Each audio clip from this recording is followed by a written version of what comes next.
موضوع ربما يعني أيضا من المواضيع الشائكة. يقال أنكم حاولتم رشوة السيد البرادعي في انت ليش تسميها رشوه يعني بهذه الطريقه الفجه؟ أن تقدموا له هدية. لا شوف، احنا يعني هو هذا يعني عمل مخابراتي.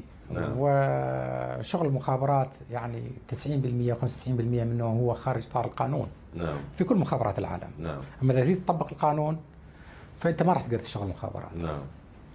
واحنا كنا في موقف جدا حرج، بس احنا كنا نريد يعني شجع البرادعي على ان يقول الحقيقه فقط، لان هو اذا قال الحقيقه راح يطردوه الامريكان طلعوه. فردنا نقول له، نوصل له رساله، ترى اذا طلعوك الامريكان من هنا صار احنا مستعدين نساعد، يعني ندعمك ونوقفك. فانت تحدث الحقيقه، لا تخاف من هذا الموضوع، لا تخاف على موضوع المنصب والجانب المالي اللي موفر لك اياه الان المتحده، احنا وراك. طبعا هذه يعني احنا ما نريده، فقط نريده يقول الحقيقه، قناعته هو شنو هي في ضوء ما وصلته من تقارير من لجان التفتيش. مع هذا هو في اجتماع يوم 19/1 ظل يعني شويه متردد في ان يقول الحقيقه، ولكن يعني ما دعم موضوع التشدد او انتقد العراق بقوه في ذلك الاجتماع. هل لانه استلم الهديه؟ لا، هذا موضوع غير موضوع. احنا كانوا في وسطاء، احنا ما عندنا علاقه مباشره به. كانوا في وسطاء بينه وبين اثنين مصريين، واحد منهم يعني شخصيه تاريخيه معروفه توفى الى رحمه الله، والاخر لا موجود. احنا فاوضنا والفلوس على اساس تسلم في لدى السفير المصري في سويسرا مثلا، في فيينا او جنيف، لا اتذكر الان بالضبط، بس هناك اعتقد في جنيف.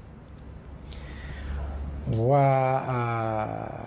كانت جاهزه $1,000,000 بما يعادل 1,995,000 يورو. في ذلك الوقت كان الدولار اقوى من اليورو.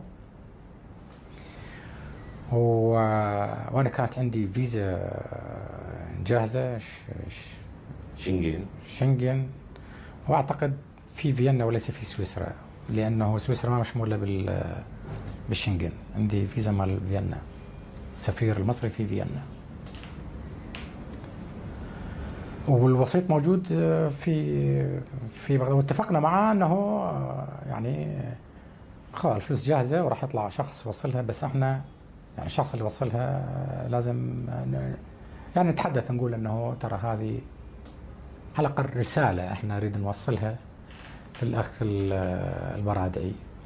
ما لازم يوقعون على وصل باستلام المبلغ، بس احنا لازم نحكي بهذا الموضوع. حتى هذا الكلام يعني اني ما كان مسموح لي ان اقول هذه الفلوس ترى احنا بعطيها للاستاذ البرادعي، ويريدون بالحديقه مال السفاره، نلتقي بالحديقه، اسلمهم الجنطه واسلم على السفير واطلع دون الحديث عن اي شيء. فانا بلغت السيد مدير جهاز المخابرات الفريق طارق جليل الحبوش هذا الموضوع. قلت له سيدي انا يعني هذا الحاله صار معي الان.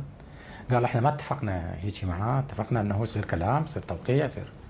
قلت له هذا قال خلينا نتاكد من هذا الموضوع. بعث شخص راح شاف الشخصيه اللي موجوده كان في فندق الرشيد، ظل على هذا الموقف. قلت له انا ما اقدر، شلون ابرد انتي من هذا المبلغ؟ وبعدين شنو اللي يضمن انه اني راح اسلمهم الفلوس؟